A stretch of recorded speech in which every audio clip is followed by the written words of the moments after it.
आज हम लोग पढ़ेंगे स्पेशल पर्पस सब्सिडरी बुक्स। हम लोगों ने ये पढ़ा था कि जनरल में जब भी हम रिकॉर्डिंग किसी भी तरह का कोई भी ट्रांजैक्शन होता है तो उसकी रिकॉर्डिंग हम सबसे पहले किस में करते हैं, जर्नल बुक में। तो जर्नल बुक जो है वो एक प्राइमरी बुक होता है। हम रिकॉर्डिंग करते हैं जब सारे ट्रांजैक्शन की तो किसके थ्रू करते हैं, जर्नल एंट्रीज के थ्रू। कहाँ पे, जर्नल बुक में। ठीक, ये रिकॉर्डिंग का तरीका हम पहले की वीडियो में बता चुके हैं। सारा रूल और सारा फॉर्मेट जर्नल का और जो भी ट्रांजैक्शंस हैं, स्पेशल ट्रांजैक्शन, वो सारे हम ट्रांजैक्शंस बता चुके हैं। और जर्नल एंट्री अगर सीखना हो किसी को तो वो सारे वीडियोज़ आप पहले वाले हमारे देख लीजिएगा ताकि समझ में आ जाए। अब देखो, जर्नल बुक में तो हम सारी एंट्रीज कर सकते हैं, लेकिन उसमें होगा क्या कि बहुत सारे जो ट्रांजैक्शंस हैं उनकी रिकॉर्डिंग हम इकट्ठा एक बुक में करेंगे तो बर्डन जर्नल के ऊपर बहुत ज़्यादा बढ़ जाएगा। तो अब उस बर्डन को ख़त्म करने के लिए हम लोग यूज़ करते हैं सब्सिडरी बुक्स का। अब हम रिकॉर्डिंग सारे ट्रांजैक्शंस की जर्नल में ना करके अलग अलग पर्पस के लिए अलग अलग बुक बनाएंगे और प्राइमरी रिकॉर्डिंग जर्नल एंट्री ना करके उस ट्रांजैक्शन की हम लोग प्राइमरी रिकॉर्डिंग उसी सब्सिडरी बुक में कर लेंगे। ठीक, तो समझ लो ये सब्सिडरी बुक्स जो है वो जर्नल के हेल्प के लिए ही बनाई जाती हैं और ये भी किस में आते हैं, प्राइमरी बुक्स में। सब्सिडरी बुक भी आपकी क्या होती हैं, प्राइमरी बुक, यानी प्राइमरी रिकॉर्डिंग सब्सिडरी बुक में ही हमको करनी है। ठीक, अब देखो सब्सिडरी बुक में कौन कौन से बुक्स आएंगे। तो यहाँ पे किसी भी बिजनेस ऑर्गेनाइजेशन में जो सबसे ज़्यादा ट्रांजैक्शन होते हैं वो रिसिप्ट ऑफ पेमेंट का होता है। ठीक, चाहे हम कैश पेमेंट करें या पेमेंट करें बैंक से या किसी भी तरह का कोई भी रिसिप्ट या पेमेंट। ठीक, तो उस रिसिप्ट ऑफ पेमेंट को रिकॉर्ड करने के लिए हम लोग क्या करेंगे, किसका यूज़ करेंगे, कैश बुक का। तो कैश बुक प्रिपेयर किया जाता है किस लिए, for recording the receipt and payment. चाहे वो receipt of payment through cash हो रहा हो या किसके थ्रू हो रहा हो, बैंक के थ्रू। ठीक, ये समझ में आ रहा है। अब देखो परचेज बुक। परचेज बुक जो होता है वो किसके लिए होता है, for credit purchases of goods.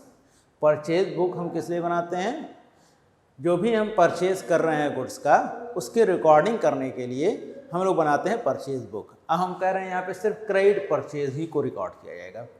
Cash में अगर परचेज करेंगे तो उसके लिए पेमेंट होगा तो किस में रिकॉर्ड हो जाएगा, वो पहले ही कैश बुक में। तो इसलिए परचेज बुक बनाते हैं सिर्फ किस लिए, for recording the credit purchases of goods. ये हो गया। ऐसे ही सेल बुक बनाया जाएगा for credit sale of goods. Cash cell की रिकॉर्डिंग यहाँ नहीं करेंगे क्योंकि कैश सेल की रिकॉर्डिंग कहाँ हो चुकी है, कैश बुक में। तो ये बनाया जाता है किसके लिए, अगर हम उधार सामान बेचते हैं तो यानी कि क्रेडिट सेल करते हैं गुड्स का तो रिकॉर्ड करेंगे कहाँ पे, सेल बुक में। अब परचेज है, सेल है, तो परचेज रिटर्न भी होगा। किसी भी ऑर्गेनाइजेशन में परचेज रिटर्न भी बहुत ज़्यादा होता है, सेल रिटर्न भी बहुत ज़्यादा होता है। तो परचेज रिटर्न अगर हम कर रहे हैं तो उसकी रिकॉर्डिंग कहाँ पे करेंगे हम लोग, परचेज रिटर्न बुक में। परचेज रिटर्न बुक को रिटर्न आउटवर्ड बुक भी बोलते हैं। परचेज किया हुआ सामान बाहर जा रहा है यानी कि रिटर्न आउटवर्ड। ऐसे सेल रिटर्न है, सेल रिटर्न बुक। अगर हम सामान बेचे किसी को वो हमको वापस कर दिया तो वो सेल रिटर्न होगा, तो उसकी रिकॉर्डिंग कहाँ पे करेंगे हम लोग, सेल रिटर्न बुक में। और ये सामान वापस हमारे पास आता है इसलिए इसको रिटर्न इनवर्ड भी बोलते हैं। तो सेल रिटर्न को रिटर्न इनवर्ड बुक भी बोलते हैं। ठीक, अब इसके बाद आएगा आपका बिल्स रिसीवेबल बुक और bills payable book. Bills receivable, अगर किसी पर्सन को आपने बिल दिया है, आपका क्रेडिटर है, आपने उसको क्या पे किया है, बिल किया है। ठीक, बिल दे दिया है लिख के, तो बिल रिसीवेबल बुक उसके लिए बनाएंगे। अगर आपने किसी का बिल एक्सेप्ट किया है तो उसके लिए क्या बनाएंगे, बिल्स पेएबल बुक। बिल्स पे पूरा एक चैप्टर पढ़ना है हम लोगों को। अभी बस याद रखना है कि जो भी हम बिल रिसीव करेंगे उसको बिल्स रिसीवेबल बुक में लिखेंगे और जो भी हम बिल एक्सेप्ट करेंगे उसको कहाँ लिखेंगे, बिल्स पेएबल बुक में। अब इसके बाद इन सारे ट्रांजैक्शंस को छोड़ के, जिसकी रिकॉर्डिंग के लिए हम लोगों ने सब्सिडरी बुक बना ली है, उन ट्रांजैक्शंस को छोड़ के अगर कोई अदर ट्रांजैक्शन होगा तो उसकी रिकॉर्डिंग कहाँ होगी, जर्नल प्रॉपर में। ठीक, अब यहाँ जर्नल बुक को जर्नल प्रॉपर बुक बोल दिया गया है। जर्नल एंट्रीज के थ्रू रिकॉर्डिंग करेंगे। Cash transaction, purchase, sale, purchase return, sale return, BR, BP, इन ट्रांजैक्शन को छोड़ के बाकी सारे ट्रांजैक्शंस की एंट्री कहाँ पे होगी, जर्नल प्रॉपर में। ठीक, अब जैसे एक एग्जांपल हम दे रहे हैं, credit purchase of machine, machine is not taken as good, purchase of machine. देखो अब मशीन हमने ख़रीदा है और उधार ख़रीदा है, तो उसकी रिकॉर्डिंग कैश बुक में तो हो नहीं पाएगी, और ये गुड्स है नहीं हमारा, तो इसकी रिकॉर्डिंग परचेज बुक में भी नहीं हो पाएगी। अब इसकी रिकॉर्डिंग और तो कहीं हो नहीं पाएगी, तो यहाँ पे इस मशीन की रिकॉर्डिंग जो हमने उधार ख़रीदा है उसकी रिकॉर्डिंग कहाँ पे होगी? जर्नल प्रॉपर में। तो ऐसे ही ट्रांजैक्शन जो इन ट्रांजैक्शन से रिलेटेड ना हो, तो उन ट्रांजैक्शंस की रिकॉर्डिंग के लिए हम लोग क्या करेंगे? जर्नल प्रॉपर बुक बनाएंगे। अब सबसे पहले हम लोगों को पढ़ना है इसमें कैश बुक। इस सब्सिडरी बुक में क्या पढ़ेंगे आज हम लोग? Cash book.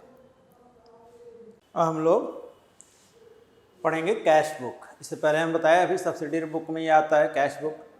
कैश बुक जो है वो डायरेक्टली प्राइमरी बुक होता है। इसमें हम डायरेक्ट रिकॉर्डिंग करेंगे जो भी ट्रांजैक्शन रिसिप्ट ऑफ पेमेंट से रिलेटेड होंगे उसके। ठीक, तो अब यहाँ पे कैश बुक जो है वो 3 तरीके का बनता है। एक होता है single column cash book. Single column cash book में देखो, सबसे पहले तो ये जान लो, कैश बुक जब भी हम बनाएंगे तो उसमें 2 साइड होगा, एक रिसिप्ट और दूसरा क्या होगा? पेमेंट। अब ध्यान देना, अगर सिंगल कॉलम कैश बुक हम बना रहे हैं तो ये ऐसे बिजनेस ऑर्गेनाइजेशन में बनते हैं जहाँ ट्रांजैक्शन या तो सिर्फ कैश से हो रहा हो या ट्रांजैक्शन सिर्फ किससे हो रहा हो? Through bank. यानी जो भी रिसीट ऑफ पेमेंट वो कर रहा है ऑर्गेनाइजेशन, जो भी बिजनेस ऑर्गेनाइजेशन है, वो या तो सिर्फ कैश ट्रांजैक्शन करे, ठीक, या तो ट्रांजैक्शन वो सिर्फ किसके थ्रू करे? बैंक के थ्रू। ठीक, रिसीट ऑफ पेमेंट का जो भी वो ट्रांजैक्शन करेगा या तो सिर्फ कैश के थ्रू करे या ओनली थ्रू किसके थ्रू करे? बैंक के थ्रू। ठीक, तो अब यहाँ पे अगर हम सिंगल कॉलम कैश बुक बनाते हैं तो उसमें रिसिप्ट साइड में अमाउंट का बस एक कॉलम रहेगा, या तो वो कैश रिसीव कर रहे होंगे हम और कैश पे कर रहे होंगे, या अगर सिर्फ ऑर्गेनाइजेशन बैंक से रिलेटेड ट्रांजैक्शन कर रहा है तो वो सिर्फ अमाउंट का एक कॉलम रखेगा किसका? बैंक का। जो भी हम अमाउंट रिसीव करेंगे बैंक के थ्रू ही रिसीव करेंगे, जो भी अमाउंट हम पे करेंगे सिर्फ किसके थ्रू पे करेंगे? बैंक के थ्रू।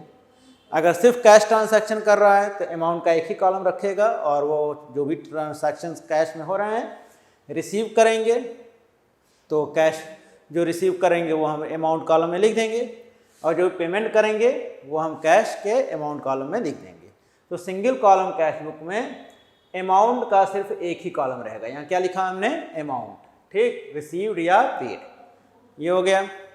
अब कोई भी ऐसा बिजनेस ऑर्गेनाइजेशन नहीं होता है जिसमें सिर्फ कैश ट्रांजैक्शन हो या सिर्फ बैंक से रिलेटेड ट्रांजैक्शन हो। हर ऑर्गेनाइजेशन में कैश और बैंक दोनों से रिलेटेड ट्रांजैक्शंस होते हैं। ठीक, तो अब हम बात करते हैं डबल कॉलम कैश बुक की। देखो, अगर मान लिया ट्रांजैक्शन सिर्फ कैश ही हो तो हो सकता है कि कैश रिसीव करते समय हमने डिस्काउंट दिया, या कैश पे करते समय हमने क्या पेमेंट करते समय हमको डिस्काउंट मिला, तो अब उस डिस्काउंट की भी रिकॉर्डिंग हम साथ में करना चाहते हैं तो एक कॉलम और बढ़ा देंगे हम अमाउंट के साथ साथ। मान लिया ये कैश ट्रांजैक्शन सिर्फ हो रहा है तो जो भी कैश अमाउंट हम रिसीव करेंगे वो तो यहाँ हम डेबिट लिख देंगे रिसिप्ट साइड में, और अगर हम उस पर डिस्काउंट अलाउ कर रहे हैं तो जो अलाउ डिस्काउंट करेंगे उस डिस्काउंट को भी साथ में हम लिख देंगे। जैसे 5,000 रुपये लेना है आराम से और उसके बदले में उससे बस 4900 रुपया लिया गया है, तो 100 रुपया हम डिस्काउंट कॉलम में लिखेंगे और 4900 रुपये किस में लिखेंगे? जो अमाउंट रिसीव हुआ है कैश। ऐसे ही अगर डिस्काउंट रिसीव्ड हो रहा है कैश पेमेंट करने पे तो कैश हम पे किए 15,000 रुपये, 15,000 रुपये और डिस्काउंट मिल गया हमको उसमें 500 रुपये, तो अमाउंट में लिखेंगे हम 15,000 और 500 रुपये किस में लिखेंगे? डिस्काउंट में। ये तो समझ में आ रहा है।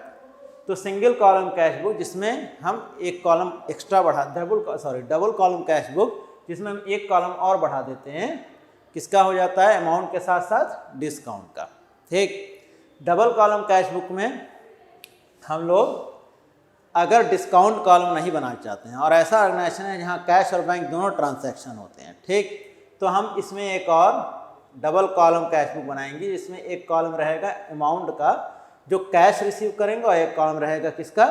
जो हम अमाउंट का बैंक के थ्रू रिसीव करेंगे उसका। ठीक, तो उसमें डिस्काउंट हम नहीं इंटर करेंगे, डिस्काउंट की एंट्री हम लोग जनरल प्रॉपर में कर देंगे, उसकी एंट्री हम लोग कैश बुक में नहीं करेंगे। ठीक, लेकिन किसी भी तरह का कोई भी ऑर्गेनाइजेशन ऐसा नहीं होता है जिसमें सिर्फ ट्रांजैक्शन कैश से हो या सिर्फ ट्रांजैक्शन बैंक से हो, और कोई भी ऐसा रिसिप्ट पेमेंट नहीं होता है।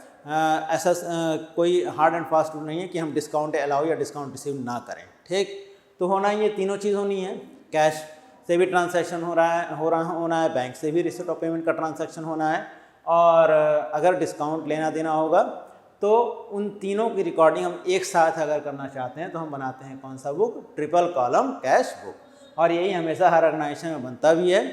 तो ट्रिपल कॉलम कैश बुक में 3 कॉलम हो जाते हैं। एक, अगर हम बैंक से रिसिप्ट कर रहे हैं, बैंक के थ्रू रिसिप्ट कर रहे हैं तो हम अमाउंट कॉलम बैंक का रखेंगे।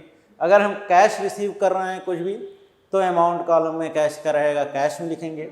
अगर डिस्काउंट मिलता है, डिस्काउंट हम अलाउ करते हैं, कैश रिसीव कर रहे हैं उस समय या बैंक से रिसीव कर रहे हैं, यानी रिसिप्ट के समय अगर डिस्काउंट अलाउड कर रहे हैं तो हम किस में लिख देंगे उसको डिस्काउंट अलाउड कॉलम में। तो यहाँ पे 3 कॉलम हो जाएगा, एक डिस्काउंट का, एक अमाउंट, 2 अमाउंट का, अमाउंट एक जो कैश रिसीव करेंगे और एक जो बैंक के थ्रू रिसीव करेंगे। ऐसे ही पेमेंट में भी हो जाएगा, एक कॉलम रहेगा डिस्काउंट रिसीव्ड का, और बाकी जो अमाउंट हम कैश के थ्रू पे करेंगे उसको कैश वाले कॉलम में लिख देंगे, और अमाउंट जो हम बैंक के थ्रू पे करेंगे उसको कहाँ लिख देंगे हम लोग, बैंक कॉलम में लिख देंगे। ये बात समझ में आ रही है? अब देखो ये फॉर्मेट पूरा, ये कौन सा कॉलम कैश बुक हो गया, ट्रिपल कॉलम कैश बुक। अब ट्रिपल कॉलम कैश बुक में ट्रांजैक्शन हम लोग समझ लेंगे, सिंगल कॉलम या डबल कॉलम रहेगा तो ट्रांजैक्शन की एंट्री अपने आप कर लेंगे। तो हम लोग यही समझेंगे पहले ट्रिपल कॉलम कैश बुक।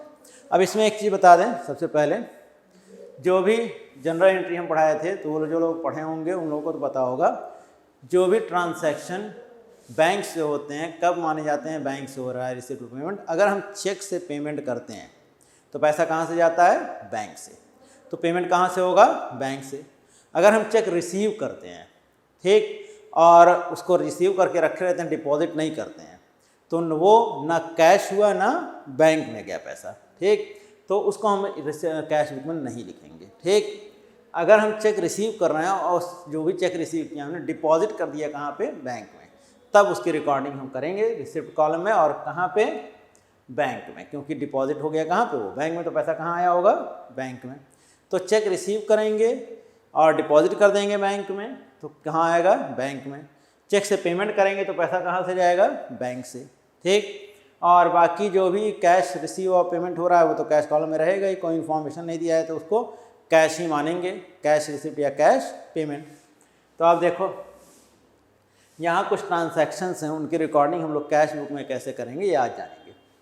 तो यहाँ पे देखो सबसे पहले दिया हुआ है 1 जनवरी 2020 को बैलेंस, कैश का बैलेंस दिया है 40,000 और बैंक का बैलेंस दिया है 50,000।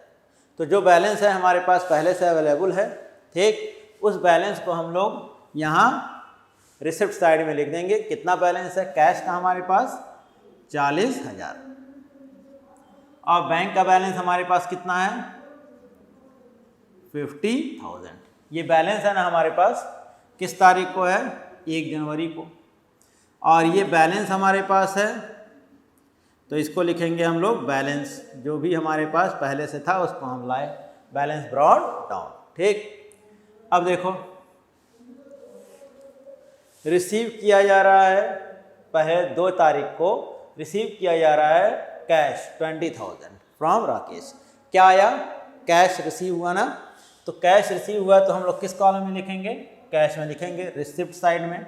कितना रुपये रिसीव कर रहे हैं हम, 20,000। अब किस पर्सन से रिसीव किया जा रहा है, राकेश से, तो यहाँ लिखते हैं क्या हम, राकेश। किससे रिसीव किया गया है, राकेश। समझ में आ रहा है?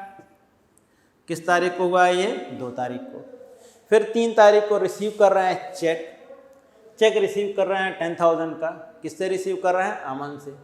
चेक रिसीव किया गया है लेकिन 3 तारीख को इसको डिपॉजिट नहीं किया गया है। अगर हम डिपॉजिट कर देते तो पैसा आ जाता बैंक में, ठीक, कैश में तो मिला नहीं है तो कैश में लिख नहीं सकते हैं। तो चेक अगर रिसीव किया गया और डिपॉजिट नहीं हुआ है तो उसकी एंट्री कैश बुक में नहीं होगी। ठीक, अब देखो 4 तारीख को उसी चेक को हम डिपॉजिट कर दे रहे हैं, कहाँ पे डिपॉजिट कर दे रहे हैं, बैंक में, तो रिसीव कर लेगा कौन, रिसीव कर लेगा बैंक, लेकिन किस तारीख को, 4 तारीख को। 3 तारीख वाले की कोई एंट्री नहीं होगी, 3 तारीख वाले की हमने कोई एंट्री कैश बुक में नहीं की, क्योंकि डिपॉजिट नहीं हुआ था चेक। तो अब 4 तारीख को जब ये चेक डिपॉजिट हो रहा है तो हम डिपॉजिट करेंगे, कहाँ पे डिपॉजिट करेंगे? बैंक में। तो रिसीव कौन करेगा? बैंक। क्या चीज़ बैंक पा रहा है? चेक। तो यहाँ क्या लिखेंगे हम लोग? चेक। ठीक। अब देखो 5th ट्रांजैक्शन में कह रहा है परचेज गुड्स ऑफ ₹50,000 फ्रॉम कमल। कमल से परचेज किया गया है। पेमेंट के बारे में कुछ कह रहा है? नहीं। तो यहाँ जब पेमेंट हुआ ही नहीं है, परचेज किया गया बस सामान, लेकिन कोई रिसिप्ट ऑफ पेमेंट नहीं हुआ है, तो रिसिप्ट ऑफ पेमेंट नहीं हुआ है तो इसकी भी एंट्री कैश बुक में नहीं होगी। अब देखो यहाँ 6 तारीख को कह रहा है कि पेड किया जा रहा है कमल को 20,000 रुपीज़, किसमें? कैश में। अब कमल को हम पेमेंट कर रहे हैं तो पेमेंट साइड में लिखेंगे, और पेमेंट कर रहे हैं कैश, तो किस कॉलम में लिखेंगे हम लोग? कैश में लिखेंगे।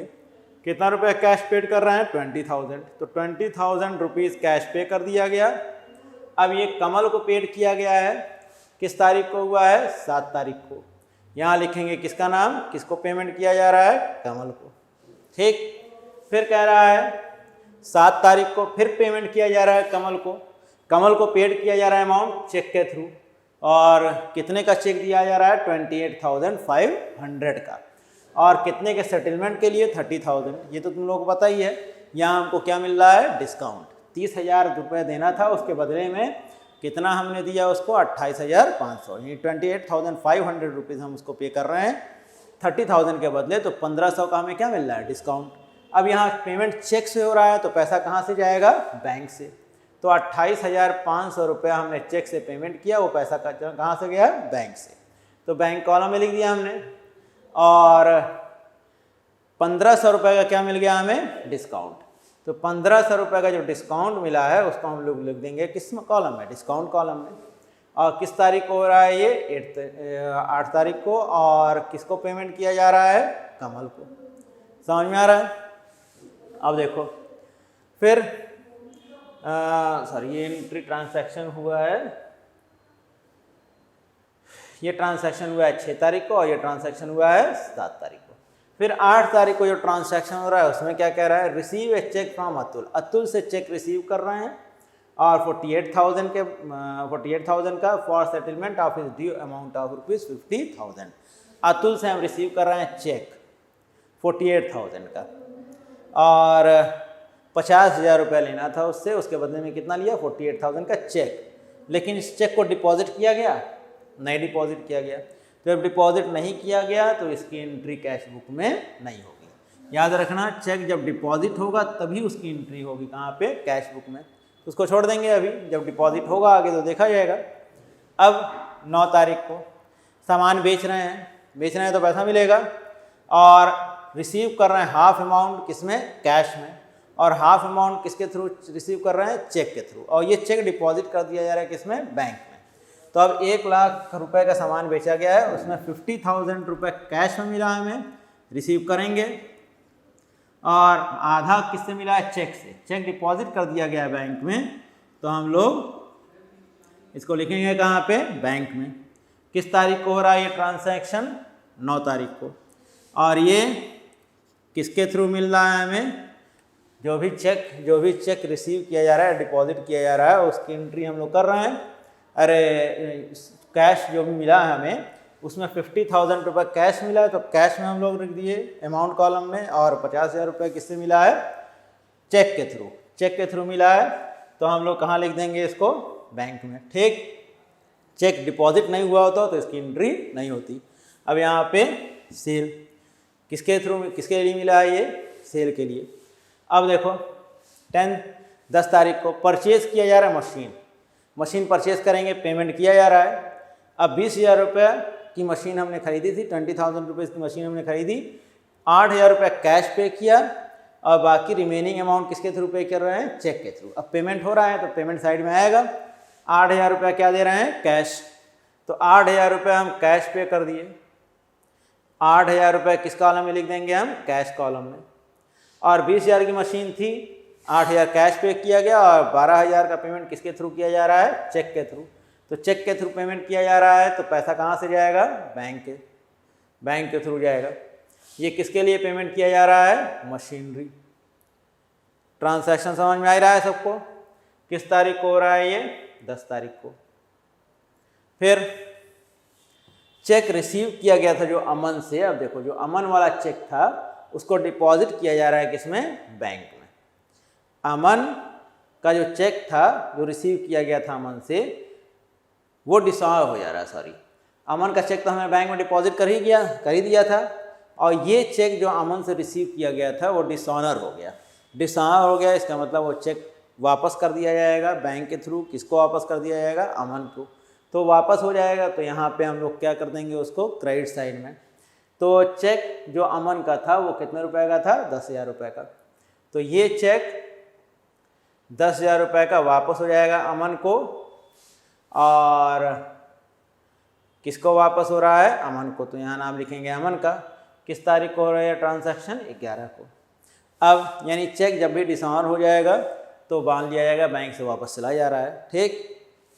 अब यहाँ देखो ये दोनों ट्रांजैक्शन, इसको कायदे समझ लेना। कैश विड्रॉन फ्रॉम बैंक, क्या कह रहा है? Cash withdrawn from bank ₹25,000। Cash withdraw कर रहे हैं बैंक से, तो पेमेंट कहाँ से होगा? बैंक से। बैंक से पेमेंट होगा तो 25,000 रुपये बैंक से निकला और आया कहाँ पे? कैश में। तो ये 25,000 रुपये हम लोग लिखेंगे कहाँ पे? कैश में। ठीक। ये कहलाती है कॉन्ट्रा एंट्री। अगर दोनों तरफ ट्रांजैक्शन की एंट्री हो रही है, इस ट्रांजैक्शन की एंट्री हमने 12 तारीख को जो ट्रांजैक्शन हुआ था उसकी एंट्री हमने दोनों तरफ की। क्योंकि पेमेंट हुआ है कहाँ से? बैंक से। कैश निकाला गया बैंक से और आ गया हमारे पास, तो कैश हमारे पास आ जाएगा, तो कैश हम रिसीव कर लेंगे।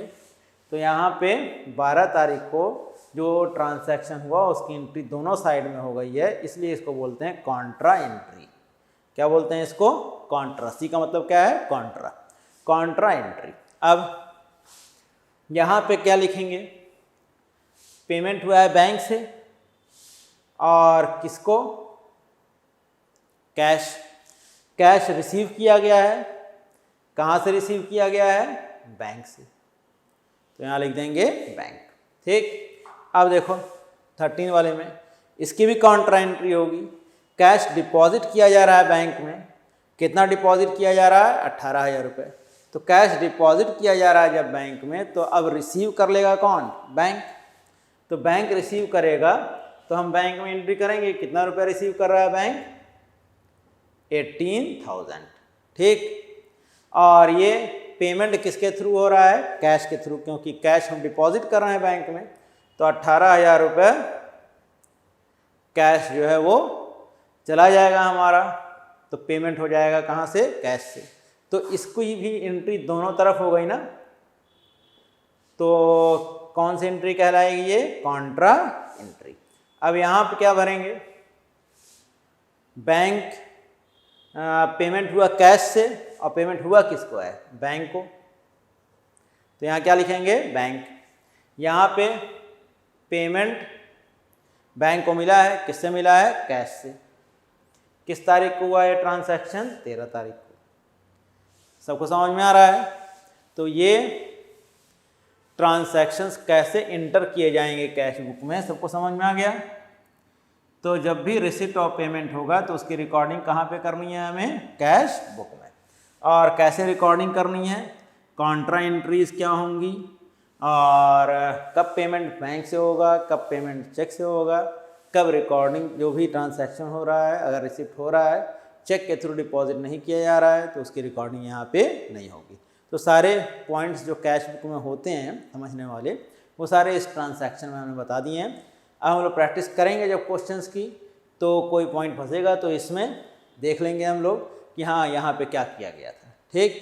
तो सारे क्वेश्चंस बुक के लग जाएंगे, और अगर कोई क्वेरीज होंगी आपकी, कोई क्वेश्चन फंसेगा, तो तुम लोग डिस्क्रिप्शन बॉक्स में कमेंट या हमें कमेंट करना कि ये क्वेश्चन नहीं आ रहा है बता दीजिए, तो हम बता देंगे आपको। ठीक। तो ये समझ में आ रहा है? अब यहाँ पे हम लोगों को कैश बुक क्लोज करना है। क्लोज हमेशा मंथ के एंडिंग पे होता है। तो क्लोज करने का मतलब क्या है? हम लोग क्या करेंगे, बैलेंस जो हमारे पास है अवेलेबल इस समय बचा हुआ उसी को लिख देंगे। ठीक। तो हमारे पास ये सारा था रिसिप्ट कैश का, सारा हम कैश रिसीव किए। ठीक। और ये क्या किए, पेड किए। तो जो कैश रिसीव कर रहे हैं और जो हम क्या कर रहे हैं, पेड कर रहे हैं, ठीक है। तो टोटल जो कैश रिसीव किया गया उसमें से जो टोटल कैश पे किया गया उसको माइनस कर दिया जाएगा, तो क्या मिलेगा, बैलेंस। अब यहाँ टोटल जो हमने रिसीव किया है कैश वो कितना है, 40, 20, 60, 1,10,000, 1,35,000। ये टोटल हमने कैश रिसीव किया 1,35,000। और पेमेंट किया जा रहा है, जोड़ लो कितना पेमेंट हुआ है टोटल, 20, 8, 28 और 18। अब देखो यहाँ पे बैलेंस आ गया 1,35,000 माइनस 46 करने पे कितना आ गया, 89,000। यानी ये बैलेंस हमारा बचा हुआ है किसका, कैश का। ऐसे ही बैंक का बैलेंस निकालना है, तो टोटल जो बैंक रिसीव किया उसको जोड़ लिया 1,28,000 और जो टोटल अमाउंट पेड हुआ है बैंक के थ्रू कितना हुआ है, 75,500। ये टोटल करने पे कितना आएगा, 75,500। अब 1,28,000 में से 75,500 माइनस कर दिया जाएगा तो 52,500 किसका बैलेंस आ जाएगा, बैंक का। तो ये हमारा क्लोजिंग बैलेंस हो गया। अब इसमें एक चीज़ और बता दें, जो भी हम डेबिट कर रहे हैं, जो भी हम रिसिप्ट साइड में लिख रहे हैं वो हमारा होता है डेबिट। इधर वाला साइड जो है वो क्या कहलाता है, डेबिट। जनरल एंट्री हम लोगों ने पढ़ी थी तो पढ़ा था, जब रिसीव करते हैं कैश या बैंक के थ्रू जो भी अमाउंट रिसीव करते हैं तो हम क्या करते हैं, उसको डेबिट। अगर पेमेंट कर रहे हैं तो क्या करेंगे, कैश को क्रेडिट करेंगे, ठीक। तो ये कौन सा साइड कहलाएगा, क्रेडिट साइड, ठीक। और यहाँ जो भी हम रिसिप्ट साइड में लिखेंगे पर्टिकुलर्स, ठीक, उन सब में हम क्या लगा देंगे, टू सब लग जाएगा। ऐसे पेमेंट साइड में जो भी लिखेंगे हम सब में क्या लगा देंगे, बाई। एक चीज़ और जान लो, कैश का बैलेंस तो हमेशा रिसीव अमाउंट ज़्यादा रहेगा और पेड अमाउंट कैश का हमेशा क्या रहेगा, कम रहेगा, क्योंकि जितना है हमारे पास कैश उससे ज़्यादा हम पेमेंट नहीं कर सकते।